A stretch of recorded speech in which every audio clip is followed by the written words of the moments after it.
कुठला कथेचा मुद्दा कुठे लावायचा याचं स्वातंत्र्य असतं. हा कथाक्रम आहे.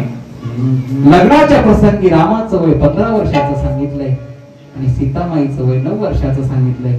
6 वर्षाचा अंतर आहे. म्हणून सीतेचा जन्म झाला हिंदीमध्ये नांगराच्या पुढच्या टोकाला सीत म्हणतात, फळाला सीत म्हणतात, म्हणून तिचं नाव सीता. म्हणून तो फाळ सुद्धा धन्य झाला. धन्य आज धन्य झाला फाळ लागला, आज धन्य झाला फाळ लागला, आज धन्य झाला फाळ लागला, आज धन्य झाला फाळ लागला.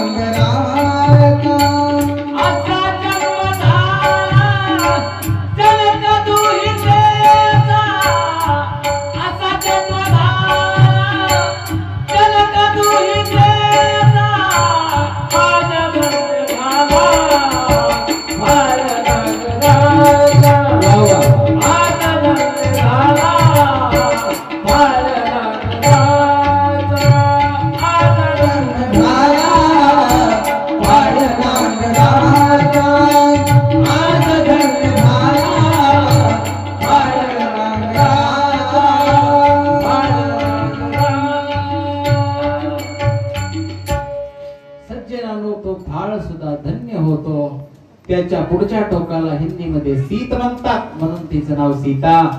जनकाने सांभाळली म्हणून जानकी, जगाची माता म्हणून जगन्माता. अशा प्रकारचा सीतामाईचा अवतार होतो. सज्जनानो, त्यावेळेला सर्व देव देवता त्रस्त होतात आणि सर्व देव मिळून भगवंताची प्रार्थना करतात. पृथ्वीला ज्यावेळेस पापाचा बोजा सहन होत नाही त्यावेळेस पृथ्वी आपल्या पित्याकडे गायीच्या स्वरूपामध्ये जाऊन रडत असते. ब्रह्मदेवाच्या दारामध्ये पृथ्वी जाऊन रडते.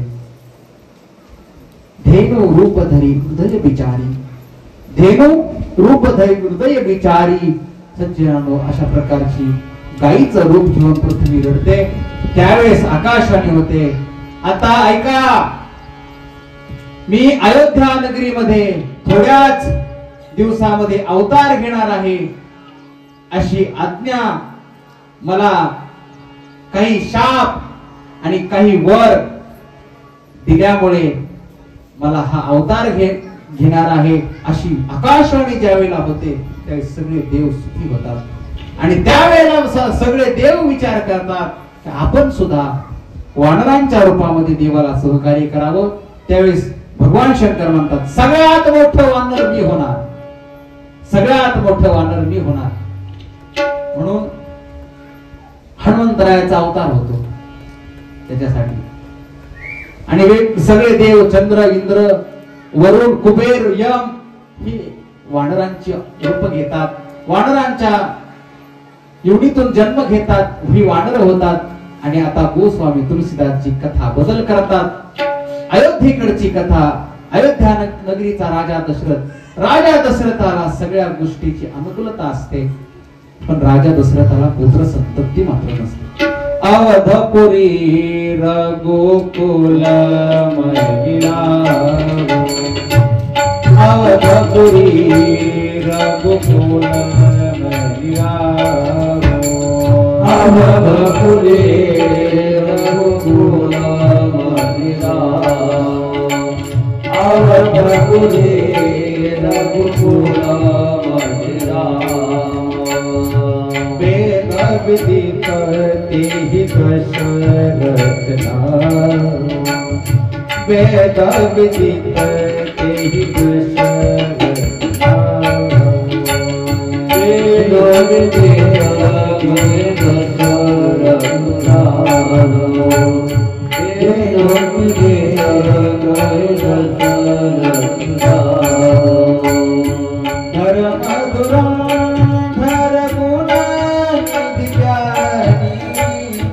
धर्म धर गुण भगती माती शारंग पाणी भगति महाती नती शारंग पानी अवधपुरी रघुकुल अवधपुरी रघुकुल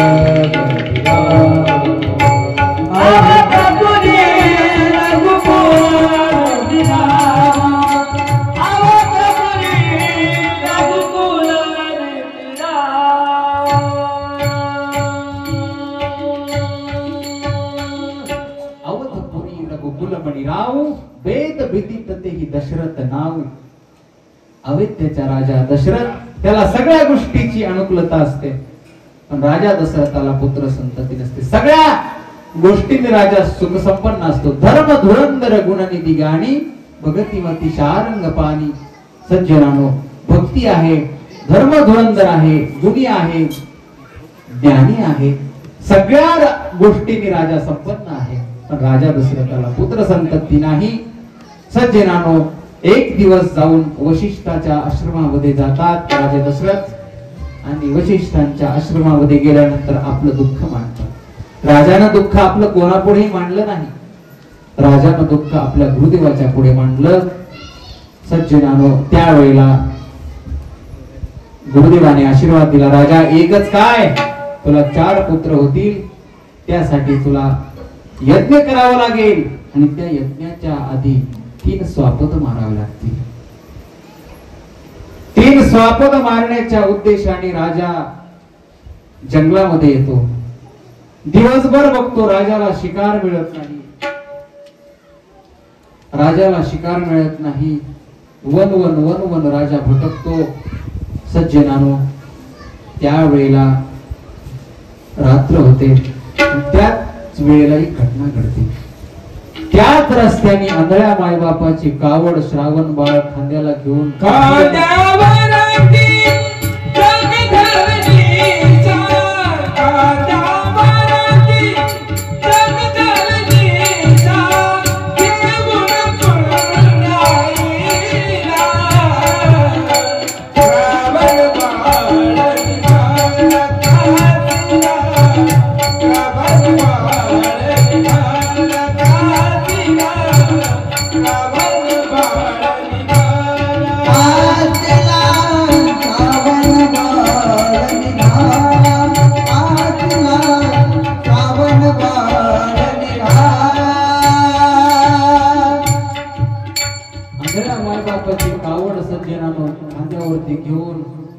श्रावण बाळ काशी यात्रेला निघालेला असतो. दिवसभर चालतो. चालून चालून सज्जनांनो पायाला फोड आलेले असतात, थकून गेलेला असतो, घामाघूम झालेला असतो श्रावण बाळ. आणि त्यावेळेला सज्जनांनो त्याच ठिकाणी राजा आपली शिकार शोधत असतो. दिवसभर राजाला शिकार मिळत नाही. शिकार मिळत नाही म्हणून आता संध्याकाळी कुठलं तरी श्वापद पाणी प्यायला येईल आणि मला अचूक मारता येईल, या उद्देशाने एका तळ्यावरती झाडाच्या दाट पाल्याच्या झाडामध्ये राजा लपून बसतो. आणि हा मात्र पितृभक्त श्रावण त्या ठिकाणी आपल्या आंधळ्या मायबापाची कावड खांद्याला घेऊन निघालेला असतो. चित्र डोळ्यापुढे आणा, इथून दिसेल तुम्हाला 21 वर्षाचा तरुणाभांड मुलगा श्रावण आहे. आंधळे मायबाप त्याच्या कावडीमध्ये आहेत, खांद्यावर घेतलेली आहे कावड. आणि रात्र झाली. मध्यरात्री श्रावण बाळाचे आंधळे मायबाप श्रावण बाळाला म्हणतात, बाळा तहान लागली रे, कुठून तरी आता पाणी आम्हाला पाज, आता आमचा प्राण जाईल अशी परिस्थिती निर्माण झाली रे बाळा, आम्हाला पाणी पाज. त्यावेळेस श्रावण रात्रीचाही चालत होता. एका झाडाला कावड लटकवून दिली, कमंडलू घेतला, पाण्याच्या शोधार्थ श्रावण अरण्यामध्ये फिरू लागला. चित्र डोळ्यासमोर आणा. मध्यरात्र झालेली, श्रावण बाळ पाण्याच्या शोधार्थ फिरतोय. श्रावण बाळाला पाणी मिळत नाही. फिरत फिरत फिरत फिरत एका तळ्याच्या काठी श्रावण बाळ येतो. ते तळ ते असतं की ज्याच तळ्याच्या काठी राजा दशरथ स्वापदाची वाट बघत बसलेला असतो. सज्जनानो, त्यावेळेला पाणी बघून अतिशय आनंद झाला, मन प्रसन्न झालं. आता माझ्या मायबापाची ताण मला भागवता येणार, मी आता पाणी माझ्या मायबापाला नेऊन पाजणार, हा आनंद झाला. आनंदाच्या भरामध्ये घाईघाईने तळ्यामध्ये श्रावण बाळ उतरतो. पाण्यामध्ये कमरेच्या पेक्षा अधिक पाण्यामध्ये श्रावण बाळ जातो. चांगलं स्वच्छ नितळ पाणी, आणि त्या पाण्यामध्ये गेल्यानंतर कमंडलू पाण्यामध्ये बुडवतो. कमंडलू पाण्यामध्ये बुडवल्यानंतर नैसर्गिक आवाज होतो, बुडबुड बुडबुड बुडबुड अशा प्रकारचा आवाज होतो. राजाला वाटतंय कुणीतरी श्वापत पाणी पिण्यासाठी आलेले. धनुष्याला बाण लावतो राजा. मी बाण सज्जनानो कानापर्यंत धनुष्याची दोरी ओढल्या जाते, आणि आता माझ्या हातून श्वापद मरेल या उद्देशाने राजा दशरथ बाण सोडतो. सु सु सु आवाज करीत सज्जनानो तो बाण येतो. धाकपदिशी तो बाण सज्जनानो श्रावण बाळाच्या छातीमध्ये लागतो. आई म्हणून श्रावण बाळा अशा प्रकारची अर्थ किंकाळी मारतो. आई ही किंकाळी ऐकल्यानंतर सज्जनानो श्रावण बाळाची राजा दशरथाला धक्का बसतो. अरे अरे अरे अरे, पशूची हत्या नाही, कोणातरी ब्रह्ममुहूर्तावर मानवाची हत्या माझ्या हातून झालेली आहे. घाईघाईने राजा खाली उतरतो. झपाझप पावलं टाकत अशा प्रकारचा राजा श्रावण बाळापर्यंत येतो. पुढचं दृश्य बघून श्रावण बाळाचं राजा दशरथ मात्र आश्चर्य होतो, धक्का बसतो. अरे अरे अरे अरे, माझ्या हाताने काय झालं हे, माझ्या हाताने काय झालं. आणि भीत भीत अशा प्रकारचं श्रावण बाळाला विचारतो राजा, बाळा कोण रे तू, तुम्ही सांगा कोण. मी अयोध्या नगरीचा राजा दशरथ आहे. ऐकून होतो महाराज, ऐकून होतो तुमचा पराक्रम, खूप पराक्रमी आहात म्हणे. देवाचा राजा इंद्र, त्या इंद्राला मदत करायला तुम्ही जात असे म्हणे.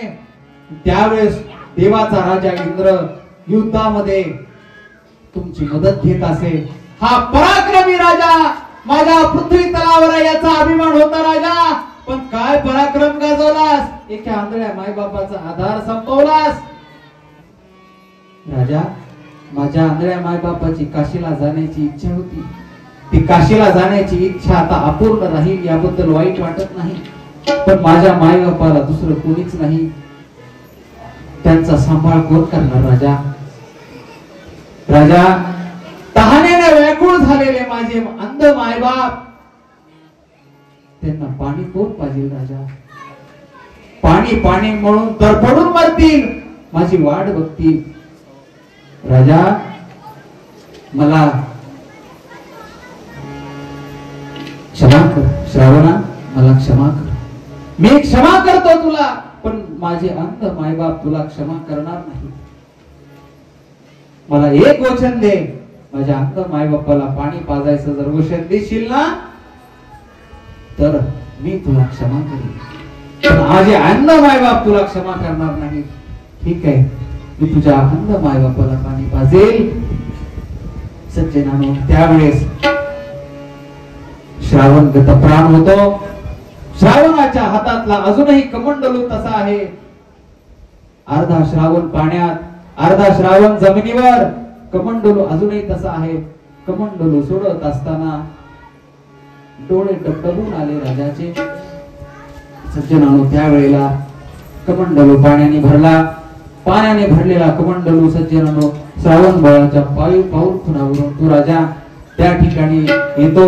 श्रावणाचे मायबाप श्रावणाच्या नावाने धाव पडत असतात. बाळा, तुला अपरात्री पाण्याला पाठवलं म्हणून राग आला का. पुन्हा आम्ही तुला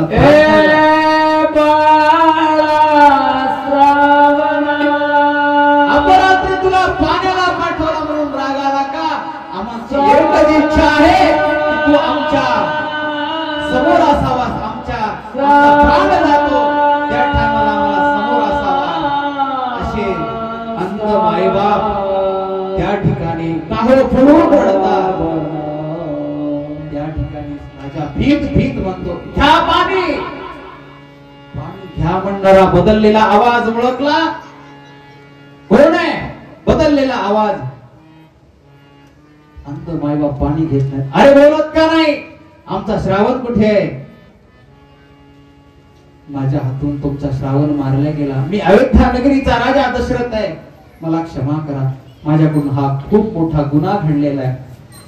राजा, अरे माय बापाच्या कंबरड्यात लाथा घालणारे लेकर जन्माला येतात. राजा, तू काय केलंस? तू पितृभक्त श्रावण मारलास. फेक ते पाणी. पाणी घेणार नाही आणि प्राणही ठेवणार नाही. त्यावेळेला श्रावण बाळाचे आंधळे मायबाप टाळू फोडतात.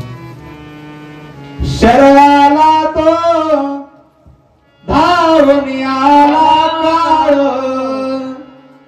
विवळला श्रावण बाळ. हे आई गे दुर्ग फोडून हाक, तो जाऊन पडला झोक. अशा प्रकारची श्रावण बाळाची आठवण काढून, श्रावण बाळाची अशा प्रकारची पाठीमागच्या गोष्टी ऐकून अंत मायबाप पाणी पाणी श्रावण श्रावण म्हणून प्राण सोडतात. पण प्राण सोडत असताना राजाला शाप देतात की राजा, तुला 4 पुत्र होतील, पण मरायच्या वेळेला तुझा एकही पोर तुला पाणी पाजणार नाही. एक दिवस आम्ही जसं पुत्राच्या वियोगाने तडफडून मरतो, तू सुद्धा एक दिवस पुत्राच्या वियोगाने मरशील. असा शाप देऊन श्रावणाचे आंधळे मायबाप गतप्राण झाले. त्याच ठिकाणी सज्जनांनो त्या तिघा मायलेकरांचा राजाने अंतविधी केला. अंतविधी केल्यानंतर जड पावलाने राजा अयोध्येमध्ये आला. ही फक्त घटना कैकेयीला सांगतो राजा. पुत्र कामिष्ठी नावाचा यज्ञ करण्यासाठी प्रारंभ करतात. विभांडकाचे पुत्र शृंगी त्यांना बोलवलं जातंय आणि त्यांच्या हस्ते यज्ञ केला जातो. फळ दिल्या जातं, एक पायस नावाचं फळ. त्याचे भाग केले जातात. एक भाग सुमित्रेला, एक भाग कौशल्येला, 2 भाग अशा प्रकारची शिल्लक, एक भाग शिल्लक राहतो. आणि त्या दोघीला अगोदर प्रसाद दिल्यामुळे कैकेयी रुसती, प्रसाद घेत नाही. म्हणून 3 भाग ज्यावेळेस केलेले असतात, रुसलेली कैकेयी प्रसाद खात नाही. तेवढ्या ते घार येते. ती घार येऊन त्या कैकेयीच्या हातावरचा प्रसाद घेऊन निघून जाते. त्यावेळेस त्या दोघींनीही प्रसाद प्राशन केलेला नसतो. त्या प्रसादाचा अर्धा भाग कैकेयीला देतात. असं काही रामायणामध्ये उल्लेख आहे की कैकेयीला 2 पुत्र, भरत आणि शत्रुघ्न. पण या रामायणामध्ये असं नाही. या रामायणामध्ये कैकेयीला एकच पुत्र आहे, त्याचं नाव भरत. आणि शत्रुघ्न आणि लक्ष्मण सुमित्रेला 2 पुत्र आहेत, असं काही रामायणामध्ये उल्लेख आहे. आणि राम कौशल्येला. पण त्या प्रसंगामुळे असा विषय निर्माण होतो की कैकेयी म्हणते, तुम्ही मला दोघींनी प्रसाद दिलाय, मला जर 2 पुत्र झाली तर मी तुमच्या पुत्राच्या शेवेमध्ये माझा एक पुत्र लावेल. म्हणून भरताची सेवा रामाकडे, लक्ष्मणाकडे रामाची सेवा आणि भरताची सेवा शत्रुघ्नाकडे. अशा प्रकारचं वाटण्या होतात. प्रसाद ग्रहण केला जातो आणि तो घारीने प्रसाद नेलेला ऋषमुख पर्वतावर अंजनी माता तपश्चर्या करीत बसलेली असते. तिच्या हाती तो जाऊन प्रसाद पडतो. घारीने झडकेला, घारीने झडकेला, पिंडा घारीने झडकेला, पिंडा घारीने झडकेला, पिंडा घारीने झडकेला, पिंडा घारीने झडकेला, पिंडा घारीने झडकेला, पिंडा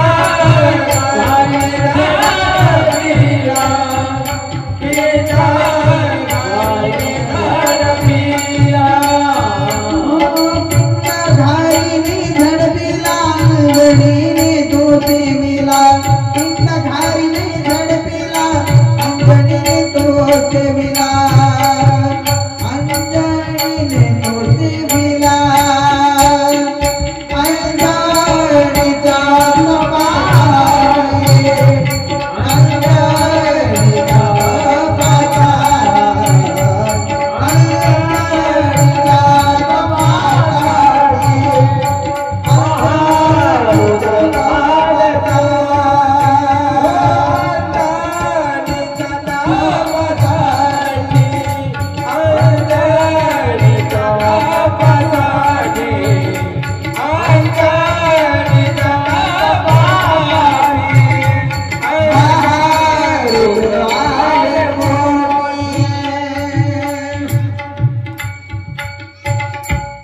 अशा प्रकारचा प्रसाद त्या घारीच्या ह्याच्यातून सुटतो आणि अंजनी मातेच्या हातामध्ये पडतो. भगवंताचा प्रसाद म्हणून अंजनी माता तो प्रसाद सेवन करते आणि अंजनी मातेच्या पोटी हनुमंतरायाचा अवतार होतो. बोलिए पवन सुत हनुमान की जय, बजरंग बली की जय. अशा प्रकारचा हनुमंतरायाचा अवतार होतो. सर्वांनी फुलं वाटून घ्यायचा.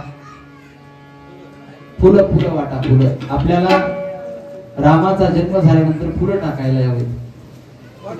हा लगेच वाटून घ्या. थोडा वेळ राहिला तोपर्यंत वाटणं होता. सज्जनानो त्यावेळेला प्रसाद अशा प्रकारचा ग्रहण केला जातो. तिन्ही राण्या प्रसाद ग्रहण करतात. गर्भवती होतात. राजाला डोहाळे विचारायला ज्यावेळेस येतो राजा त्यावेळेस डोहाळे सांगतात. आणि जसा जसा काळ जवळ येतो तसा तसा वसंत ऋतूचं आगमन होतं. वसंत ऋतूचं आगमन त्यावेळेस सगळ्याला आनंद होतो. सगळ्या तिथ्यांनी रांग लावली की माझ्या मध्ये अवतार घ्या. सगळ्या तिथ्यांनी रांग लावली.